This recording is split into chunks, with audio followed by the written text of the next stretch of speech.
गीता 18 के श्लोक नंबर 62 में भगवान स्वयं कह रहे हैं कि अर्जुन उस परमेश्वर की शरण में जा जिसकी कृपा से परम शांति व शाश्वत स्थान अर्थात सतलोक को प्राप्त होगा।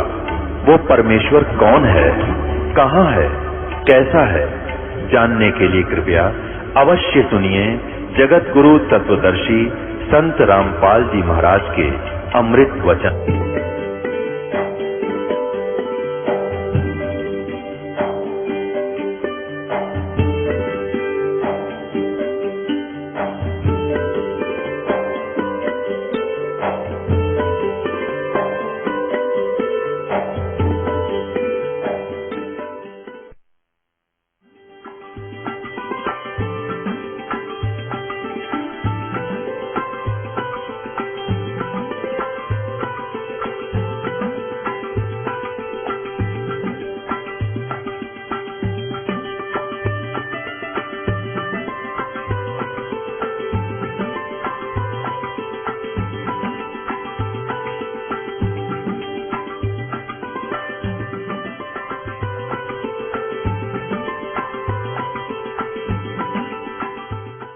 इस ज्ञान को देने के लिए परमात्मा स्वयं आते हैं। जब हम यहाँ दुखी देखे उस परमात्मा, क्योंकि जिसके बच्चे बेटा बेटी दुखी हो जाते हैं वो माता पिता चैन से नहीं रह सकते।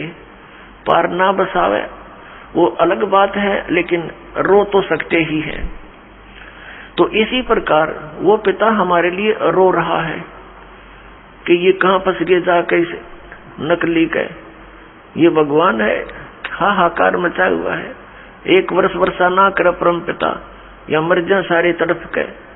तो पुण्यात्माओं, ऐसे लोक में हम रह रहे हैं और निश्चिंत, क्योंकि हमें पता नहीं कि कोई और स्थान भी है जहां हम जा सकते हैं और वहां जाने की विधि कौन सी है। तो जब तक हम ये ज्ञान प्राप्त नहीं करेंगे कि कौन भगवान है, कहां से हम आए हैं, या क्यों मर और जन्म रहे हैं, एक सेकंड का कोई किसी को विश्वास नहीं। क्या बिजली गिर जा किसी ऐसे बसे बसाए घर पे और बाकी के अपने आप को सुरक्षित समझते हैं। तो बाकी जो से सुरक्षित समझते हैं उन्होंने अपना क्या प्रोटेक्शन कर रखा जो उन्होंने नहीं कर रखा था। तो वो प्रोटेक्शन भी दास बताएगा आपको कि कौन सा प्रोटेक्शन करने से आप पर ये घटनाएं नहीं घटेंगी। लेकिन यहां रह जाना भी मूर्खता ही होगी। फिर अब वो समय आ गया है कि हम उस लोक को जा सकते हैं जहां से हम बिछड़े हुए हैं, जहां हमें सब सुविधाएं उपलब्ध हैं।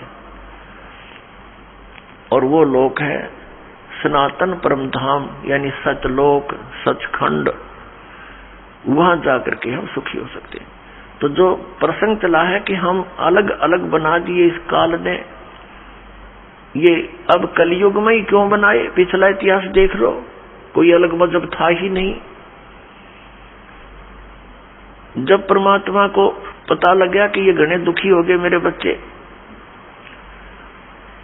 अब वो यहाँ इसलिए आना पड़ा क्योंकि यहाँ काल भगवान ने अपने तीनों पुत्रों रजगुण ब्रह्मा, सतगुण विष्णु, तमगुण शिव जी के अंदर एक एक गुण बना के युक्त कर दिए। जैसे मिर्च होती है, मिर्च उस गुण युक्त है, और जब मिर्च का छौंक लगता है रसोई में, किचन में, तो वहां से उसकी निर्गुण यानी निराकार इफेक्ट दूसरे कक्षों में भी होता है, दूसरे कमरों में बैठे हुए सदस्यों को भी होता है, और छींकें आनी शुरू हो जाती हैं। ना चाहते हुए भी, रोकने से भी नहीं रुकती, वो छींकें अपने आप आनी शुरू हो जाती है। इसी प्रकार इस काल भगवान ने अपने तीनों पुत्रों को एक एक गुण युक्त बना दिया। इनकी अलग से राजधानी ऊपर बना रखी है इस ब्रह्मांड में। वहां ये रहते हैं, लेकिन वहां से इनकी जो तरंग है वो हमें यहाँ आकर प्रभावित रखती है। तो जिस कारण से हम परमात्मा को भूल गए। बच्चा जब तक गर्भ में रहता है वहां इसके ऊपर तीन गुणों का प्रभाव नहीं रहता, और जो ये माँ के शरीर से पेट से बाहर आता है आते ये तीनों गुण ऑटोमेटिकली प्रभाव कर देते हैं, अचेत हो जाता है। इसको नए सिरे से समझाया जाता है, तू कौन है, ये तेरा पिता कौन है, तेरी माँ कौन है, तेरा भाई कौन है। इस तरह की पढ़ाई पढ़ा के काम चलाओ, इसको तैयार करते हैं। फिर परमेश्वर आते हैं स्वयं उस तत्व ज्ञान को प्रदान करने के लिए और हमें ये बताने के लिए कि तुम यहाँ के वासी नहीं हो, तुम यहाँ काल के भयंकर लोक में रह रहे हो।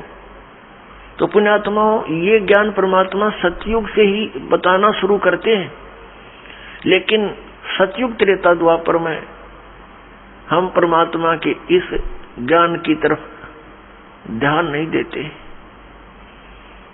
कारण क्या है, तो वो कारण बाद में बताएंगे। पहले हम जिस प्रसंग पर चले हैं इसको दोबारा लेते हैं। तो परमात्मा ने देखा कि मेरे बच्चे बहुत बुरी तरह दुखी हो रहे हैं। यहाँ रजगुण के प्रभाव से हम श्री ब्रह्मा जी रजोगुण के कारण हम संतानों उत्पत्ति करते हैं, विवश है, जीव के बस की बात नहीं, तो कितनी बात बनावे। इसके आगे खुद शंकर भगवान भी फेल हो गए, जो भगवान की संज्ञा में हम लिया करते थे। ये बाई फोर्स सब क्रियाएं हमसे करवा रहा है। फिर एक दूसरे में मोह ममता, भाई बहन, पति पत्नी में, माता पिता के अंदर, संपत्ति में, ये मोह जो उत्पन्न होता है, ये एक ऐसा अनविजिबल रोप है, ये अदृश्य रस्से बांध रखे हमारे, ये जीव के बस का नहीं से दूर हो जावे। इसको सचीची बोलते हैं। और तमोगुण से आप परिचित हो, जरा सी बात पर झगड़ा हो जा, लट्ठम लट्ठा गोली चल जा, ना जाने कितने आदमी मर जा। और ये संहार करने में की सेवा इसको दे ही रखी अपने पुत्र को, काल भगवान ने शिव को, तमोगुण शिव को। तो पुण्यात्माओं, परमात्मा जब वहां आए, उन्होंने देखा कि मेरे बच्चे बहुत बुरा हाल हो रहा है, और ऊपर से इसने क्या बना रखा है कि इसको एक श्राप लगा हुआ है। किसको? ब्रह्म को। इसने सतलोक में एक गलती की थी। इस दुर्गा को, जिसको देवी कहते हैं, आदि माया भी कहते हैं, इसने बदतमीजी की थी इसके साथ, और इसने दुर्गा ने काल भगवान के पेट में ये चली गई थी सूक्ष्म रूप बना के। इसने इसके साथ बदतमीजी की थी, इसके साथ बलात्कार करने की कुचेष्टा की थी, और बार बार समझाने से भी नहीं माना था। तो अपनी इज्जत की रक्षा के लिए देवी ने इसके पेट में शरण ली थी, और वहां से फिर पुकार की थी। एक लंबी कहानी है, सृष्टि रचना में बताएंगे, लेकिन हम आज का सत्संग उद्देश्य कुछ और है, इसलिए इसको लंबी कथा ना बनाएंगे। तो वहां इसको श्राप लग गया था। परमात्मा ने उस दुर्गा को इसके पेट से निकाला था, और फिर इसने उसको अपनी पत्नी के रूप में स्वीकार किया था। उससे यहाँ ये सब काल की व्यवस्था प्रारंभ हुई। 3 पुत्र उत्पन्न हुए सबसे पहले। इन दोनों के संयोग से, दुर्गा और इस ब्रह्म, काल रूपी ब्रह्म से, रजगुण युक्त ब्रह्मा, सतगुण युक्त विष्णु, तमगुण युक्त शिव। जब हम यहाँ पर दुखी बहुत हो गए, हाहाकार मच गई, इसको एक श्राप लगा हुआ है कि 1 लाख मानव शरीरधारी प्राणियों को नित आहार करेगा, और 1.25 लाख की उत्पत्ति प्रतिदिन करेगा। जिस कारण से इसने हम सबको मानव शरीर दिया है अपने खाने के लिए। हमसे संतानों उत्पत्ति करवाता है बाई फोर्स, और फिर स्वयं खाता है, और इसकी व्यवस्था इसके तीनों पुत्र कर रहे हैं। इन ब्रह्मा विष्णु महेश जी को भी ये मालूम नहीं ये हो क्या रहा है। यदि इनको ये विश्वास हो जाए कि तुम्हारे कारण ये सब कुछ ये हो रहा है, तो ये भी सरेंडर कर देंगे, लेकिन इनको विश्वास नहीं हो पा रहा। परमात्मा ने आकर भी इनको समझाने की चेष्टा की थी, पर काल के दबाव से इन्होंने स्वीकार नहीं किया था। इसको मानव शरीर धारी प्राणियों के सूक्ष्म शरीर को तपस्या पर भून कर खाता है। ये उनको, यानी मनुष्य के पूरे जीवन में जो भी ये प्राणी खाता है, पीता है, व्यसन करता है, उसका सूक्ष्म अंश सूक्ष्म शरीर के अंदर लिप्त हो जाता है, फिर वो आसानी से नहीं निकलता। वो गंध, उसने एक व्यवस्था बना रखी है, एक तपतशिला बना रखी है, कुकर, उस कुकर में डाल देता है और उनको तब तक उबालता है जब तक उनसे वो गंध ना निकल जा। जीव मरता नहीं, लेकिन वहां जब उबालता है बुरी तरह तड़पते हैं, बुरा हाल कर लेते हैं, और उसने टाइम फिक्स कर रखा, उसके बाद फिर वो अपने आप वहां से खोल देता है कुकर को, यानी उसकी शब्द शक्ति से वो कुकर खुलता और बंद होता है, यानी वो प्राणी उड़ जाते हैं आकाश में और उनसे निकले हुए गंध को ये आहार करता है। आप देखते हैं किसी भी समाज यानी धर्म को देखिएगा, मनुष्य का जो आहार है वो कितना उत्तम दे रखा है। यहाँ पर गेहूं है, चावल है, घी है, शक्कर है, बूरा है, दूध है, दही है, काजू, किशमिश, सेब, संतरे, मेवा है, फल है, कितने सुंदर। इन सब को त्याग कर मांस खाना प्रारंभ कर देता है। इनको सबको त्याग कर ये हुक्का बीड़ी बना लिए ठूठे, इनको पीता है। बताइए क्यों पीता है? क्योंकि ये काल मन रूप में सब में विद्वान हो गया और इसने ही ये सब क्रियाएं करवानी है ताकि इसका चटपटा आहार बने और जिससे इसका जो भोजन है वो स्वादिष्ट बन जावे, हमें वह भून कर खाता है। जीव मरता नहीं।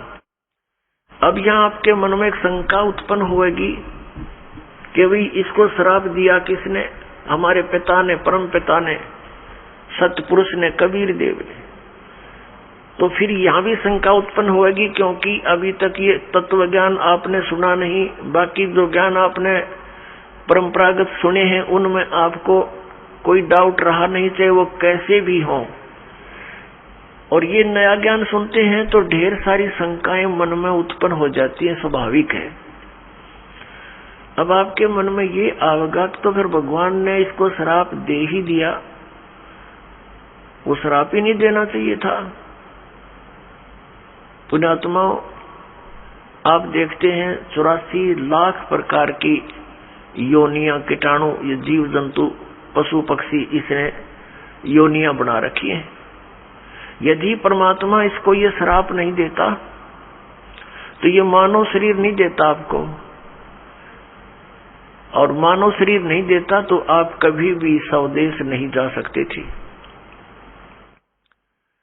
अब मानव शरीर का इसलिए इसको श्राप देना पड़ा कि ये मनुष्य शरीर पाओगे तो इनको मैं अपने निज घर की जानकारी, खबर पहुंचा सकता हूं, और ये तो दुख पावेंगे क्योंकि इन्हें गलती कर दी, इस नालायक के साथ चले गए, कुत्ते बनकर, गधे बनकर, सुअर बनकर, कैसी दुर्गति हमारी हो रही है। तो पुण्यात्माओं, परमात्मा का जो ये अध्यात्म ज्ञान है ये बिल्कुल सत्य है। इस सत्य में आपको अविश्वास ना होना चाहिए। अविश्वास की जो ना गुंजाइश दास छोड़ेगा नहीं। यदि आप धैर्य पूर्वक इन सत्संगों को, दास के वचनों को, जो गॉड गिवन है, परमात्मा के दिए हुए परम अक्षर ब्रह्म के, सतपुरुष के, वो आपको सुनाता हूँ। ये किसी डूम भाट के गीत दास नहीं सुनाता, उस परमात्मा का दिया हुआ ज्ञान आपके रूबरू और सभी सदग्रंथों से मेल करके आपके समक्ष प्रमाणित करता हूँ। और फिर आपको कुछ दिनों के बाद कभी संशय नहीं रहेगी। प्रारंभ में तो संशय होती ही होती है, इन संशयों में ही आप सुनते ही रहिए इस ज्ञान को। इन्हीं से, सुनने से, सत्संग के सुनने से आपके संशय नाश हो जाएंगे, बिल्कुल संशय नहीं। तो कहने का भाव ये दास का है कि पहले हमारा कोई मजहब नहीं था, अब ये इतने धर्म बन गए। पहले एक केवल मानव धर्म था, सभी वेदों में वर्णित विधि अनुसार साधनाएं करते थे, जैसा भी उनके गुरु लोग बताते थे। तो उसका कारण कहां से प्रारंभ हुआ? जब हम यहाँ महादुखी हुए, किसी का पुत्र मर रहा है, किसी की पुत्री विधवा हो गई है, किसी के माता पिता दोनों ही मर जाते हैं 10-10 वर्ष 12 वर्ष के बच्चों को छोड़कर, और किसी माता पिता के सामने ही पूरा परिवार नाश को प्राप्त हो जाता है।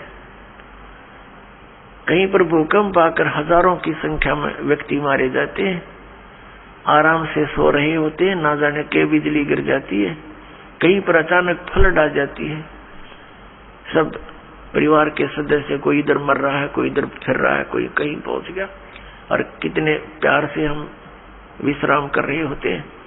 तो ऐसे गंदे लोक में आकर हम शेष बचे हुए ये सोचते हैं कि हमारे ऊपर ये आपदाएं नहीं आएंगी। ये भूल है आपकी। आज तो हम रोज मौत को साथ लिए फिरते हैं, सफर हम करते हैं। 90% व्यक्ति आज सफर में रहते हैं, 80% चाहे कोई मोटरसाइकिल पे, चाहे कोई अपने किसी कारण से भी गाड़ी में। तो ये तो मौत साथ चल रही है हमारे पैरेलल। हम ऐसे लोक में रह रहे हैं। परमात्मा को दया आई कि चल इन नालायकों को फिर बता देता हूँ कि आ जाओ वापस यहाँ पर, तुम सदा सुखी हो जाओगे। अपने आत्माओं, जब परमात्मा वहाँ तपतशिला के ऊपर आया जहाँ ये प्राणियों को भून रहा था, इसका कुकर चल रहा था, वहाँ पर जब वो परमेश्वर हमारे पास आकर खड़े हुए, हमारे पिता, वो इतने समर्थ शक्ति है, इतने शीतल भगवान है, उनको सोम की उपाधि दी जाती है। सोम माने चंद्रमा, चंद्रमा जैसे शीतल। यानी ये तो एक उदाहरण है, लेकिन वो तो बर्फ से भी शीतल है। तो कहने का भाव ये, जब हमारे पास आकर खड़े हुए, जब वो तपतशिला पर जल रहे थे, 1 लाख प्राणी, उनमें ऋषि भी थे, मैं ऋषि भी थे, गुरु भी थे, शिष्य भी थे, आम जनता के व्यक्ति भी थे। परमात्मा के वहां उपस्थित होते ही उस तपतशिला यानी पत्थर की टुकड़ी को शिला बोलते हैं। एक तई के, बहुत बड़ी तई के समान है। बाकी सूक्ष्म शरीर जो होता है वो ज्यादा बड़ा नहीं होता, अपने अंगूठे के साइज का रह जाता है, आकार ज्यों का त्यों रहता है। जिस भी शरीर से आप निकल कर गए हो, जब तक आपको दूसरे शरीर में नहीं डाल देता, नहीं आपका दूसरा शरीर नहीं मिलता, तब तक आपका वैसा ही शरीर रहेगा। चाहे आप पितर रूप में रहो, चाहे भूत रूप में रहो, या वैसे भटकते रहो कहीं पर, या स्वर्ग आदि में रहोगे। स्वर्ग के अंदर जाने के बाद फिर आपको नए सिरे से शरीर मिलता है, वहां अलग से शरीर फिर आपका बहुत लंबा चौड़ा और बड़ा बन जाता है। तो कहने का भाव ये है कि रहेगा आकार मनुष्य का ही। तो जब ये दूसरे शरीर में पशु पक्षी के में चला जाता है, तो फिर उस पशु वाला ही शरीर आपका रहेगा। जब उसे निकल जाएंगे तो नेक्स्ट में प्रवेश होगा तो उस जैसा ही हो जाएगा। फिर मनुष्य शरीर में आएगा तो मनुष्य जैसा ही, मनुष्य के अंदर जो आपका जीव आएगा उससे निकलेगा तो फिर भी वो मनुष्य जैसा ही रहेगा। ऐसा होता है। तो इसको ये बहुत थोड़े ही स्थान पर लाखों की संख्या में बैठ सकते हैं। एक शरीर में जैसे किसी बहन भाई में देखा, प्रेतों की पूरी मंडली प्रवेश हो जाती है। वो सूक्ष्म शरीर होता है उनका, एक एक में 20-20, 30-30 प्रवेश हो जाते हैं। ये भूत यानी सूक्ष्म शरीर इतना छोटा ही होता है, ये बड़ा भी हो जाता है और घटता घटता इसको बहुत सूक्ष्म छोटा भी बन सकता है। ऐसा आ जाता है, इस अंगूठे से भी छोटा बन जाता है। यानी इसमें एक ऐसा तत्व है जो सूक्ष्म ही है। अब उसका क्या आपको प्रमाण दें? जैसे जो भक्त इस दास से उपदेशी हैं, परमपिता की यथार्थ भक्ति कर रहे हैं, उनकी आंखों के सामने कुछ भक्ति के लक्षण दिखाई देते हैं। ऐसे सूक्ष्म है वो, तार से दिखाई देंगे, कुछ और भी बहुत सी ऐसे नजर आएंगे। वो इतने सूक्ष्म होते हैं, वो आपके भक्ति के परिणाम है, लक्षण है। आपकी कितनी भक्ति बढ़ गई है वो उसका वो समझ लो पैमाना है। और वो इतना सूक्ष्म है कि आप जैसे बस में बैठे हो या गाड़ी में बैठे हो अपनी कार में, और शीशा बंद हो, उस ग्लास से देख रहे हो तो शीशे के बाहर भी दिखेगा आपको, यानी शीशे को भी पार कर जाता है। और अंदर देखोगे तो यहाँ निकट से निकट भी बहुत छोटा भी हो जाता है। तो इस टाइप का सूक्ष्म शरीर होता है जो यहाँ की दूरबीन सूक्ष्मदर्शी या फोटो कैमरे में नहीं आ सकता। वो सूक्ष्म ऐसा होता है शरीर। तो पुण्यात्माओं, कई भक्त, कई बहन भाई चिंतित हो जाते हैं दास बहुत बार समझाने की चेष्टा करता है, ध्यान रखा करो, एक दूसरे को बता भी दिया करो अगर कोई इस शंका में हो कि मेरी आंखों के सामने पता नहीं क्या दिखता है। डॉक्टर के पास गया, डॉक्टर कहने लगा ऑपरेशन करवा ले, और डॉक्टरों के पास क्या है, ऑपरेशन करवा ले, वह धुंधला दिखता, धुंधला नहीं दिखता, वो हम देखेंगे ऐसे जैसे कोई मच्छर सा घूम रहा है, कोई मक्खी घूम रही है, ऐसे काले काले से कुछ और तरह के भी। वो तो जैसी जिसकी भक्ति बढ़ती चली जाएगी, वो आपकी भक्ति का पैमाना जैसा अंजन आंजिए चश्मों में दिखंत, जैसी भक्ति करेगा तेरी आंखों के सामने आपको अपनी भक्ति की कमाई दिखने लग जाएगी। ये आपका एक वो होगा, भक्ति का पैमाना होगा। आपका बैंक बैलेंस समझ लो, आप देख रहे हो सामने, तो वो घबरा जाते हैं, हमारे पास भी प्रार्थना करते हैं, जी ऐसा पता नहीं आंखों में क्या हो गया, मुझे तो चिंता बनी हुई है, ऐसे देखते हैं पता नहीं क्या दिखाई देता है, सोचते हैं ना देखूं फिर भी दिख जाता है। फिर उनको समझाते हैं कि ये आपकी भक्ति की कमाई दिखाई दे रही है, ये नहीं है तो आपका माइनस आपकी भक्ति, फिर भक्ति चली नहीं आपकी। इसे आपकी भक्ति संग्रह होगा, वो धन वो दिखाई दे रहा आपको, बाहर है वो अंदर दिखता है, उसका रिफ्लेक्शन बाहर आपको, तो संतुष्ट होते हैं। तो पुण्यात्मा ये वो भक्ति है कि आपको आपके समक्ष दिखाई दे रही होती है, तो घबराना नहीं होता। तो प्रसंग ये आता है कि वह तपशिला के ऊपर फिर वो उनको भून रहे थे, परमात्मा आकर खड़े हो गए। वो तपशिला तो ज्यों की तो गर्म है, बहुत ज्यादा उसका जो है टेम्परेचर है, तापमान है, लेकिन परमात्मा के वहां पहुंचते ही वो उसकी जो आंच है, उसकी आंच जो है उन तपशिला पर पड़े हुए गिरे हुए उन प्राणियों को प्रभावित नहीं कर रही थी। तो जैसे आपके सिर में दर्द होते है तो आपका बोलने भी दिल ना करे, कितना प्यारा व्यक्ति बैठा हो, और जब वो दर्द ठीक हो जाए खूब बदलाव घंटों तक, तो ऐसे उनकी वो पीड़ा खत्म होगी तो सब बैठ गए ऐसे, और देखा उन्हें सोचा भगवान आ गया, और कहा हे भगवान, उन्हें सोचा तो ये था कि यहाँ भगवान आ गया, और वो आ गया रियल भगवान, रियल गॉड आ गया वहां पर। उसने कहा, सब प्राणियों ने पूछा हे परमात्मा, हम अब यहाँ कौन से कर्म का दंड भोग रहे हैं, क्योंकि यहाँ हमने विधान का पता है कि जैसे कर्म करेगा वो भोगने पड़ेंगे, यदि पाप करोगे तो पाप भी भोगने पड़ेंगे, पुण्य करोगे तो पुण्य भी प्राप्त होंगे, या जैसा कर्म करोगे वैसा ही मिलेगा। और परम पिता परमात्मा परम अक्षर ब्रह्म सत्य पुरुष कबीर साहिब का विधान है कि यदि उनकी सत्य भक्ति करोगे तो आपके पापों का नाश कर दिया जाएगा, पाप आपको भोगने नहीं पड़ेंगे, लेकिन भविष्य में गलती ना करना, एक कंडीशन भी साथ रखी जाती है। तो वहां जब वो प्राणियों ने पूछा कि हे भगवान, हम कौन से कर्म का दंड भोग रहे हैं, तब परमेश्वर ने कहा कि ये कर्म जिसका तुम यहाँ दंड भोग रहे हो, ये कर्म तुम्हें इस काल के लोक में नहीं किया, यो किया था सतलोक में, और वहां तुमने ये ऐसी गलती की थी जिस कारण से आप ये दंड भोग रहे हो। परमात्मा ने वहां फिर उनको पूरी तपशिला पर वो तड़प रहे थे प्राणी, फिर एकदम शांत हुए, उनको परमेश्वर ने पूरी सृष्टि रचना सुनाई और कहा कि तुम सभी सतलोक में रहा करते थे, वहां कोई कष्ट नहीं था, वहां जन्म और मृत्यु नहीं थी, तुम्हारा परिवार था वहां पर, अलग अलग आपके भिन्न भिन्न वहां पर मकान हैं, आपके वो खाली पड़े हैं।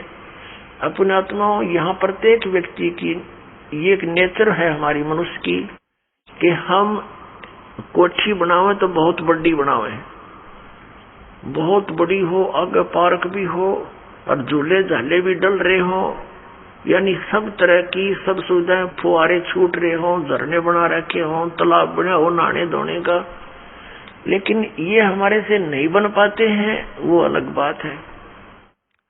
तो ये सब सुविधाएं आप जी को वहां सतलोक में है, और वहां आपका परिवार था, और पूरा का पूरा बहुत बड़े बड़े मकान आपके वहां पर है, नूर के महल हैं, नूर के बाग हैं, आपके अलग अलग प्रत्येक वहाँ हंस के परिवार का एक बहुत बड़ा लंबा चौड़ा व्यवस्था है, और वहाँ सदाबहार बाग बगीचे हैं। वहाँ पर सब अमृत आहार है, दूध और दही आदि के वहाँ सरोवर भरे रहते हैं। अपनात्मा वहाँ कोई भी पदार्थ खराब नहीं होता। जैसे ये गंगा एक दरिया है अपने भारतवर्ष में, इसका जल कभी खराब नहीं होता। और आज तक वैज्ञानिक ये अपने आप में सोचते हैं भगवान है नहीं, ये नहीं बता सके कि ये क्या कारण है। हिमालय से कितनी दरियाएं आ रही हैं, उसके जल को कितने दिन रखो आप खराब नहीं होता। ये एक सैंपल है सतलोक के पदार्थ का। ये सतलोक से आई है ये गंगा, और सतलोक से आई है ये निरंजन काल के लोक में, फिर आई है ब्रह्मांड में, जहां ये काल का एक टॉप, ब्रह्मांड के शिखर में टॉप में इसका अलग से एक गुप्त स्थान है। ये पहले वहां आकर गिरी, वहां इसने इसका बहुत बड़ा सरोवर था, वो 6 महीने में भरा। वहां से फिर आई विष्णु के लोक में, वहां का सरोवर भरा। उसके बाद फिर आई है शिव के लोक में, यहाँ जो इस काल का पुत्र है शिव, उस शिव के लोक का भी एक जटा कुंडली डैम है, एक बहुत बड़ा सरोवर है। वो 6 महीने में फुल हुआ वो भी, फिर वहां से फिर ये ओवरफ्लो होकर वहां से चली, वहां से आ रही है। ये इसके आने का तरीका दूसरा है। जैसे समुद्र से यहाँ वर्षा जो होती है, तो समुद्र का जल कैसे वहां से चलता है, वाष्प बनकर उठा, बादल का रूप धारण किया, करोड़ों टन जल ऊपर आकाश में बगैर किसी सपोर्ट के उसका रूप बदल दिया परमात्मा ने। बादल का रूप बन रहा है, करोड़ों टन वाटर है, और आराम से आसमान में निरालंब है, और फिर आके बरसन लग गया। तो ऐसे ही ये वहां से सूक्ष्म रूप से गंगा वहां से शिव के लोक से गिरती है, वाष्प रूप धारण करती है। इसकी वाष्प का एक निर्बाध वे है, वो सीधा आकर के हिमालय के उस स्थान पर आकर बर्फ रूप में बन जाती है, और वहां से मेल्ट होकर के वो कंटिन्यूस नीचे आ रही है। तो ये सैंपल है उस परमात्मा के सतलोक के पदार्थों का। वहां कभी यहाँ भी खराब ना होती से गंदे लोक में, वहां तो बड़ा स्वच्छ स्थल है। तब परमात्मा ने सारी सृष्टि रचना बताई कि पुत्रों बच्चों, तुमने एक भयंकर भूल करी थी। ये काल भगवान वहां तपस्या कर रहा था, तो तुम उस पर आसक्त हो गई, और वो तपस्या कर रहा था कि मुझे अलग स्थान चाहिए।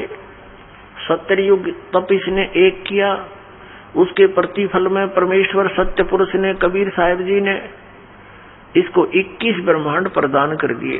तप से राज्य प्राप्त होता है। इसने फिर सत्ययुग तप किया। फिर परमात्मा ने पूछा कि तू क्या चाहता है।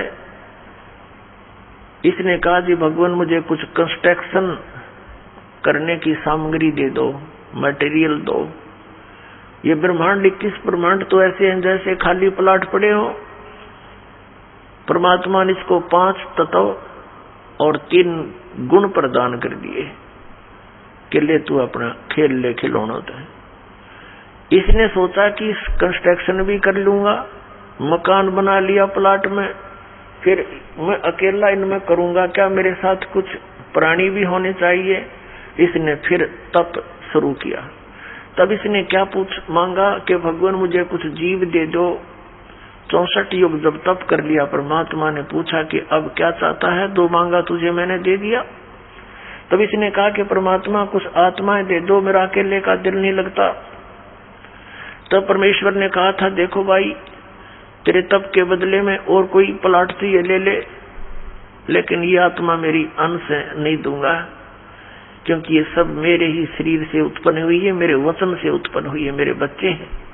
अपने आत्मा जिसका लाग है वो जाने। जैसे इन बहनों से पूछ कर देखो, पिता में भी ममता इतनी नहीं बनती बच्चों में जितनी माँ में बनती है। एक बहन को एक बच्चा हुआ, उसके ना हाथ ना पैर ना सिर, एक रसोड़ी सी, और थोड़ी देर तड़फा और खत्म हो गया। उसके लिए भी बुरी तरह रो रही है, टक्कर मार मार कर, हाय मेरा बच्चा, हाय मेरा बच्चा। अब इसी प्रकार हम परमात्मा के बॉडी से निकले हैं, उसके वचन से।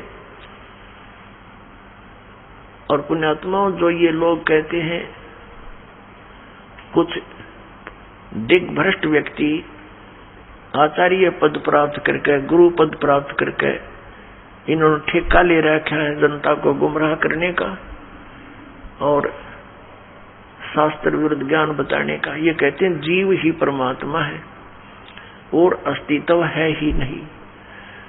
अब जैसे ये साथ में उदाहरण भी लेते हैं तुलसीदास कृत रामायण की चौपाइयों का। गोस्वामी तुलसीदास जी ने भी कहा है कि ईश्वर अंश जीव अविनाशी।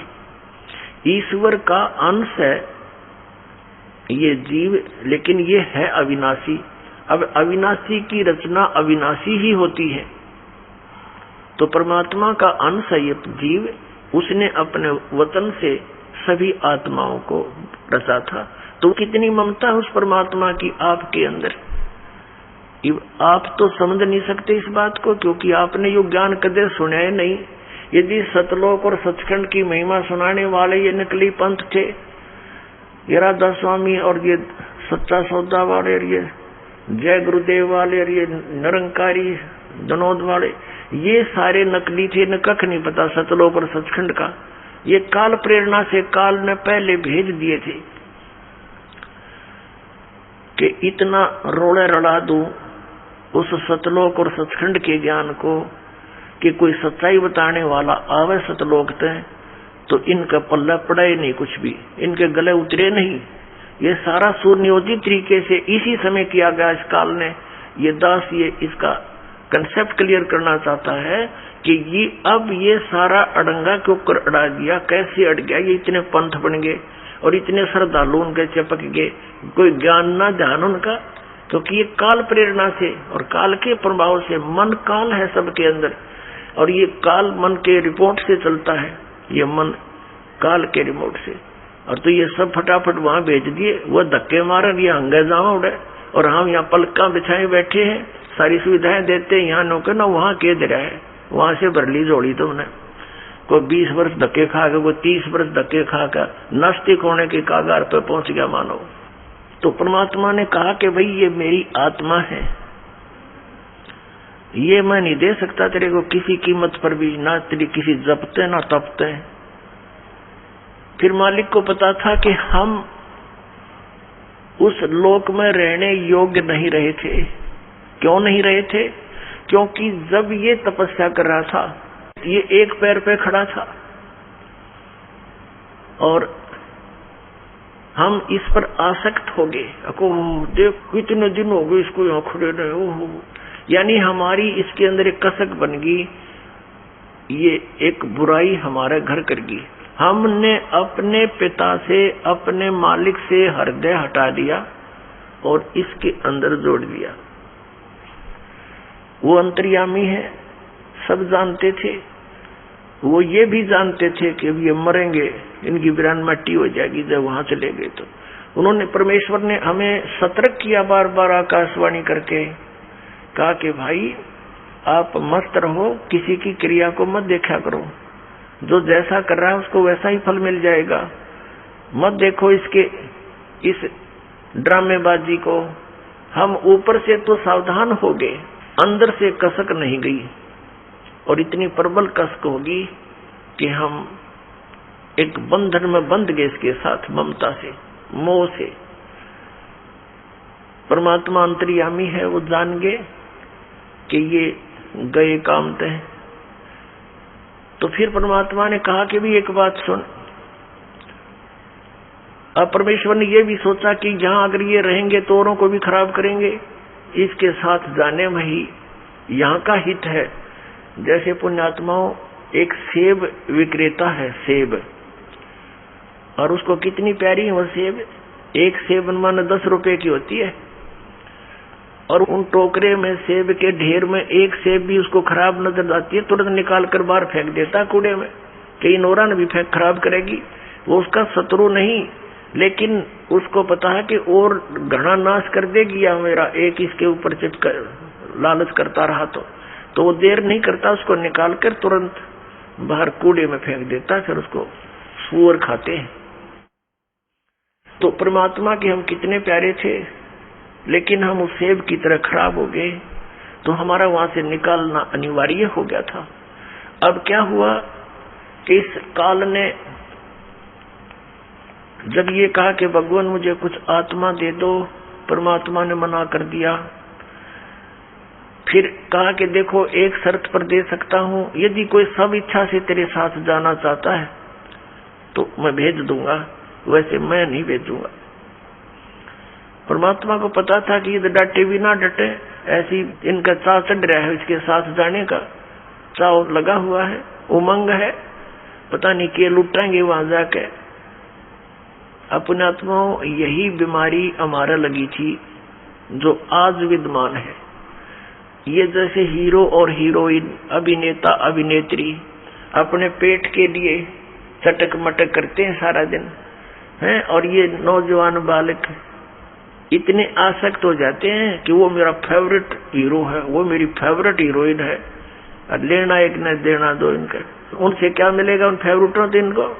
अब जैसे यहाँ बरवाला में आ जाएगा कोई हीरोइन या हीरो है, ये फिल्मी नेता अभिनेता, ये देखो नौजवान बच्चों को जिसने भी पता चलेगा वही रोटी खाता होगा, रोटी खाता छोड़ दे मैंने खाना, और फट दे भाग लेगा अपना व्हीकल या जो भी साधन उपलब्ध है, और वहां देखेगा 1 किलोमीटर दूर खड़े न मंच के ऊपर अन्नो देखे जाएंगे, वो खड़ी सारा दिन धक्के खा के वापस आ जा, कह दिया उस खड़े खड़ी ने तुम्हारे को।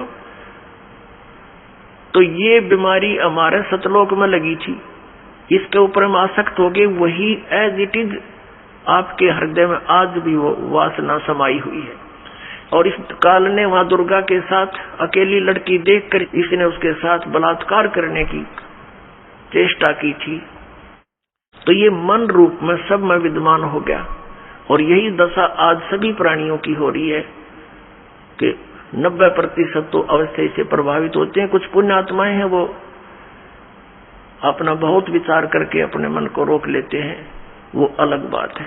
तो कहने का भाव यह कि जो ये बुराइयां हमारे घर की इस काल के कारण, और जो वो ड्रामा हमने देखा उसके कारण हम इतने आसक्त हो गए।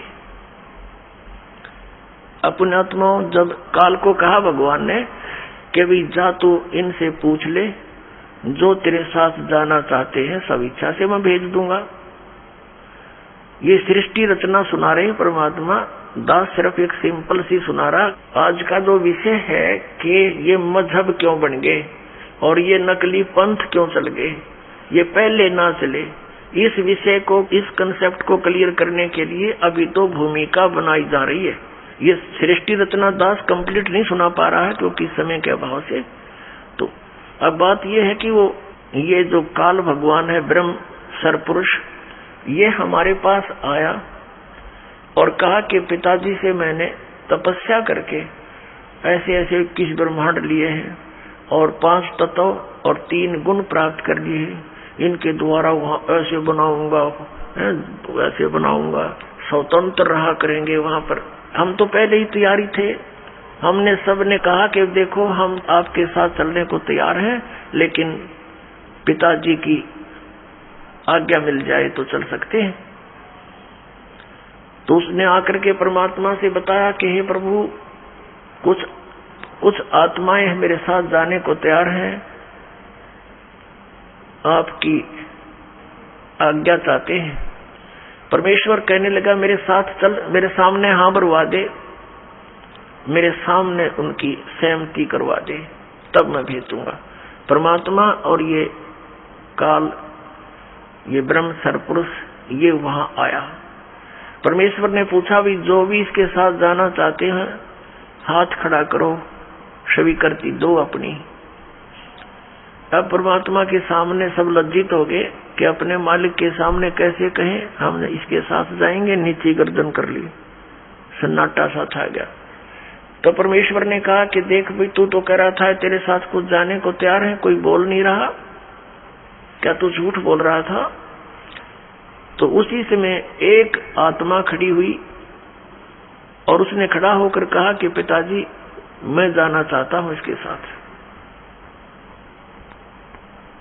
अब उसके खड़ा होते फिर हमने सोचा कहीं ये अकेला लूट ले सारा कुछ, हम रह गए पीछे। तो हमने भी दोनों हाथ खड़े कर दिए, हम भी।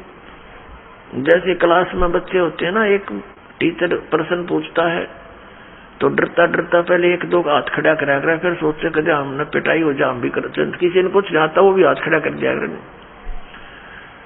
तो ऐसी दशा होगी हमारी।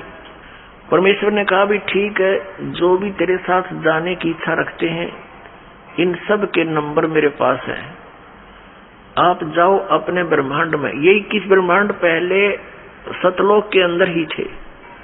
जैसे दिल्ली के प्रधानमंत्री जी अपने पुत्र को कोई प्लाट दे दे बाहरी दिल्ली गांव में, यानी हरियाणा या इधर राजस्थान के बॉर्डर पे, ऐसे ये प्लाट वहां दे दिए थे इसको 21 ब्रह्मांड।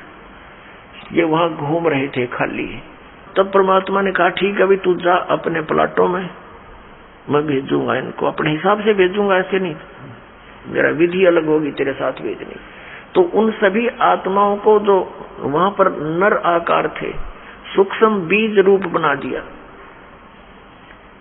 परमात्मा जो चाहे सो कर ही। पुण्यात्माओं, अभी तक हम खासकर इस कलयुग के इस थोड़े से दौर में भगवान के अध्यात्म मार्ग से कोसों दूर हो चुके हैं। यदि कोई भगवान की लीला सुनाता है, हमें अटपटी सी लगती है, हम उसको स्वीकार करने को तैयार नहीं होते। हमारे स्वीकार ना करने से भगवान की महिमा या वो लीलाएं झूठी नहीं हो सकती।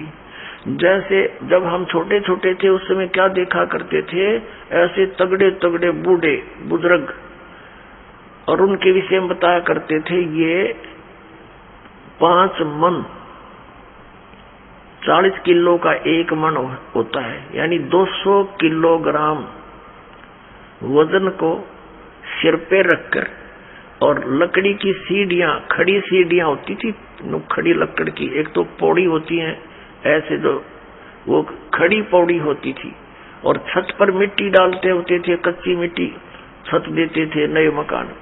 कहते हैं ये 200 किलो वजन को, उसके बड़े बड़े टोकरे होते थे, झाले बोला करते उनको, उसको भरकर इसके सिर पर रख देते थे इनके, और ये ऊपर चढ़ के और वहां डाल आते थे। अब ये बात और 100 साल के बाद अगर कोई कहेगा ना, उसने मूर्ख बताया करेंगे, हम आंखों देख रखे।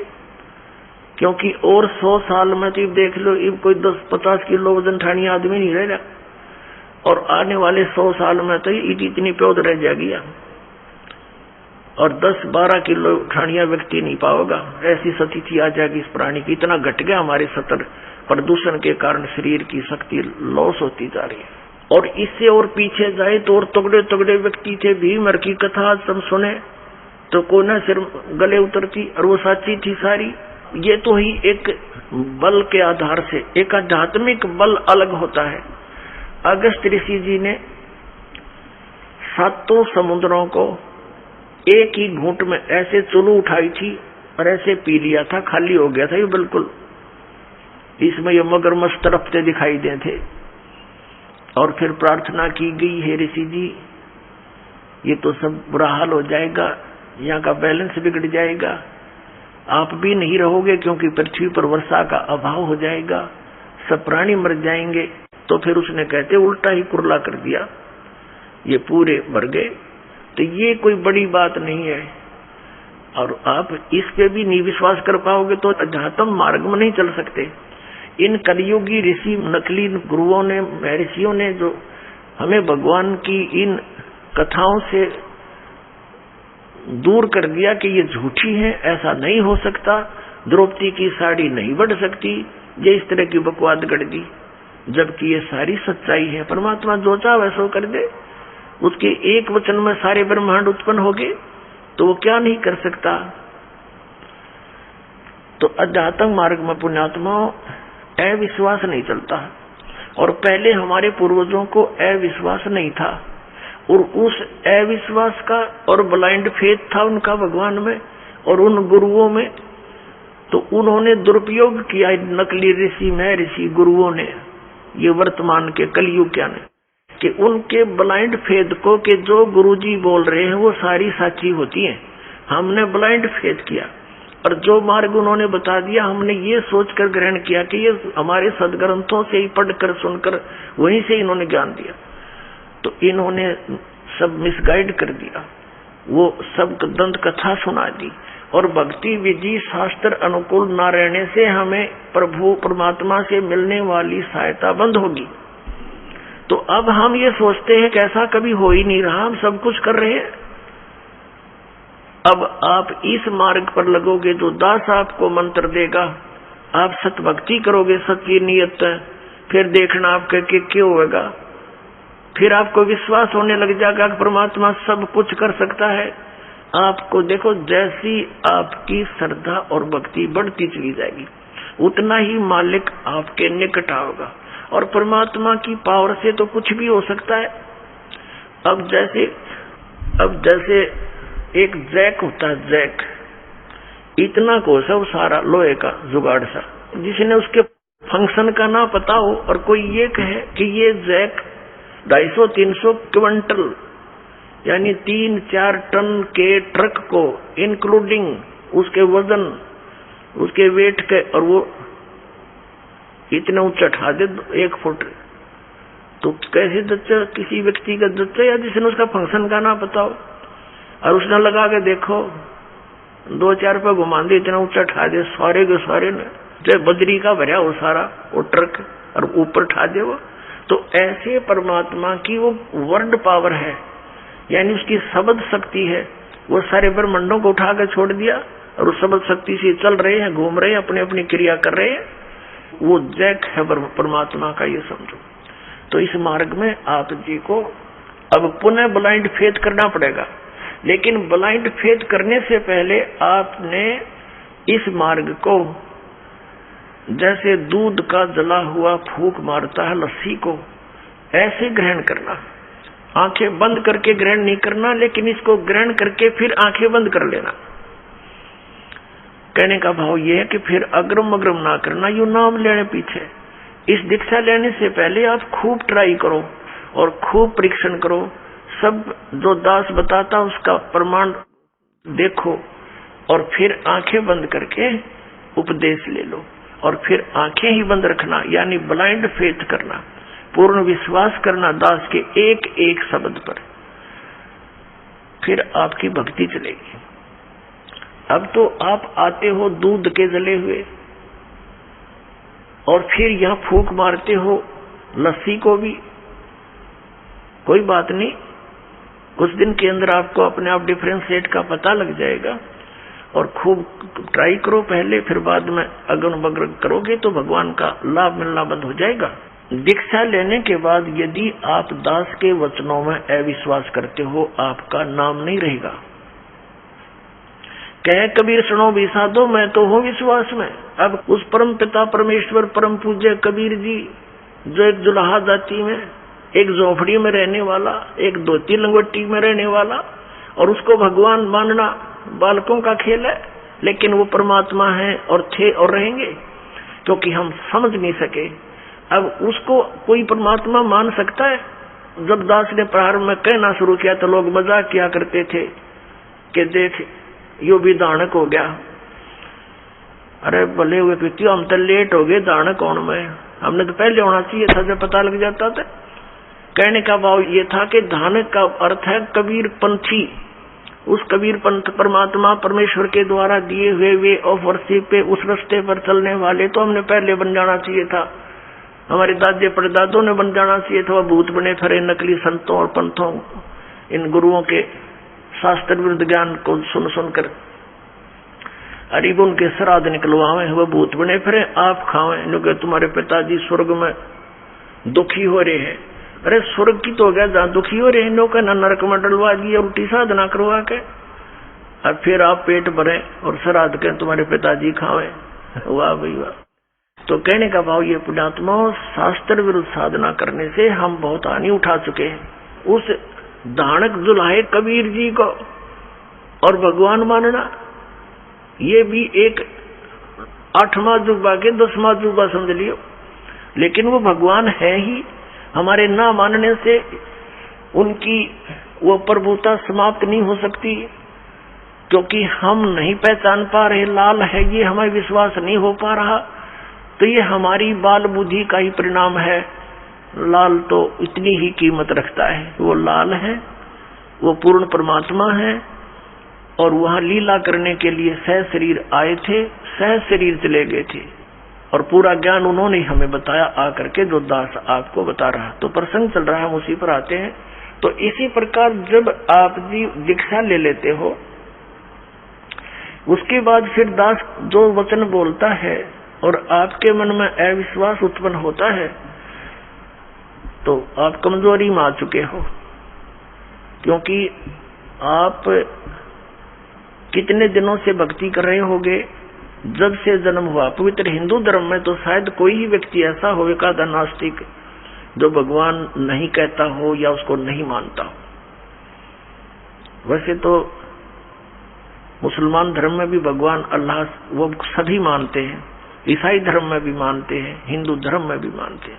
और आप कितने दिन से ज्ञान सुनते आ रहे हो, और दास जो भी ज्ञान आपको सुना रहा है, उनके एक पॉइंट को क्लियर करने के लिए 3-3, 4-4 प्रमाण देता है। और पहले आपने जो अज्ञान सुन रखा था उसका कोई सिर पैर नहीं, और आपको स्वीकार्य था। अब ये क्यों अगरम मगरम इतनी हो रही है आपके माइंड में, काल को ये चिंता बनी रहती है, कहीं ये इस मार्ग पर दृढ़ ना हो जा और इसका बेड़ा पार ना हो जा, तेरे हाथों से ना निकल जा। तो पुण्यात्मा, उपदेश लेने से पहले दास ने बहुत सुविधा उपलब्ध कर रखी है। जिन दिनों में सत्संग होता, सत्संग सुन करो। फिर परमात्मा ने दया बख्श रखी है, एक पवित्र टीवी चैनल पर उसने साधना के ऊपर शाम को 8 बजे सत्संग आता है, वहां सुनते रहो। कहने का भाव ये है कि आप जी पहले कति कंसेप्ट क्लियर करो, जब आओ यहाँ पर और नाम लेकर फिर जो सही दृढ़ होकर आते हैं उनको कुछ चंद ही दिनों में परमात्मा के वो चमत्कार शुरू हो जाएंगे। क्योंकि कनेक्शन ले लिया बिजली का, कनेक्शन लेते ही आपके पंखे चलेंगे, सब कुछ ठीक चलेगा। यदि कनेक्शन लूज हो गया, ना पंखा चलेगा ना कोई और सुविधा उस पावर से होगी। जो पावर सतर का काम है तो पावर से ही होगा। तो इस प्रकार आपका अगर कनेक्शन लूज रह गया, यानी आपका नाम खंडित हो गया, तो मालिक की पावर आपके घर पर या आपकी बॉडी में काम नहीं करेगी। इसके लिए परमात्मा ने बताया है कि अनंत कोट बाजी जहां अमन रचे सकल ब्रह्मांड ही, कहे कबीर मैं क्या करूं ये काल करे जीव खंड, कि मैं इतना समर्थ हूं। परमेश्वर कबीर जी कहते हैं अनंत कोट बाजी जहां मैंने रचे सकल ब्रह्मांड। और कबीर साहब कहते हैं, आदरणीय गरीबदास साहिब जी को कबीर साहब ने ये ज्ञान दिया था, ये वाणी गरीबदास साहिब जी की है, कि कबीर साहब ये कहते हैं, गरीबदास जी उसका समर्थन कर रहे हैं कि कबीर साहब ये कहते हैं कि मैं क्या करूं, युग काल मेरे से जीवों को खंड कर लेता है, इनके नाम खंड करवा के फिर मेरी पावर वहां काम कर नहीं सकती, ये ऐसा कर देता है। तो आप इसे सावधान हो। दीक्षा लेने में देरी हो जावे कोई दिक्कत नहीं, लेकिन लेने के बाद फिर ये समझ लेना हमें भगवान मिल गया, और फिर गुरु जी को परमात्मा के तुल्य मानना पड़ेगा, तब आपकी प्रॉब्लम सोल्व होगी। भले ही पुण्यात्मा गुरु भगवान नहीं है, ये दास क्योंकि मालिक आए थे वो तो भगवान थे ही, वो भी गुरु थे, हमने उनको भी भगवान नहीं माना, लेकिन इस दास को आपने भगवान मानकर ट्रीट करना पड़ेगा, तब आपको सफलता मिलेगी। जैसे गणित के अंदर एक प्रश्न आता है ब्याज का, ऋण का। उस ऋण के अंदर क्या होता है कि हमने मूल धन खोजना होता है, बच्चों ने मूल धन प्राप्त करना होता है, वो प्रश्न ऐसा होता है। तो उसके अंदर मानना पड़ता है, मान लीजिए मूल धन 100 रुपये, वो मूल धन 100 रुपये होता नहीं, वो तो करोड़ों की संख्या में होता है। लेकिन वो करोड़ों की संख्या की राशि वाला मूलधन हमें तभी उपलब्ध होगा जब हम 100 रुपये को मूलधन मान लेंगे। अब समझदार को संकेत बतेरा, भले ये दास भगवान नहीं है, लेकिन उस मूल धन को पाने के लिए, यानी मूल मालिक को पाने के लिए आपने गुरु जी को एज ए गॉड ट्रीट करना पड़ेगा। यूं समझ ले कि मेरे सामने आज वो परमात्मा आ जाते हैं। इस दास के स्थान पर परमात्मा स्वयं भी आए थे। आज से 600 वर्ष पहले 120 वर्ष तक हमारे डले खाकर चले गए, हमारी गालियां खाकर चले गए, जूते खाकर चले गए, क्योंकि जिस बाप का बेटा शराब पी रहा हो और पिता जाकर उसको कहता महफिल में बेटा आजा तू ना नाश करे, तो वो झगड़ा कर देता पिता के साथ, हाथापाई भी कर देता है, तेने मेरी बेइज्जती कर दी, क्योंकि होश में है नहीं, नशे में। तो हमने यहाँ काल के झूठे रंग की भांग पी रखी है। कबीर ये माया अटपटी सब गट आण अड़ी, और किस किस न समझाऊं या कुआ भांग पड़ी।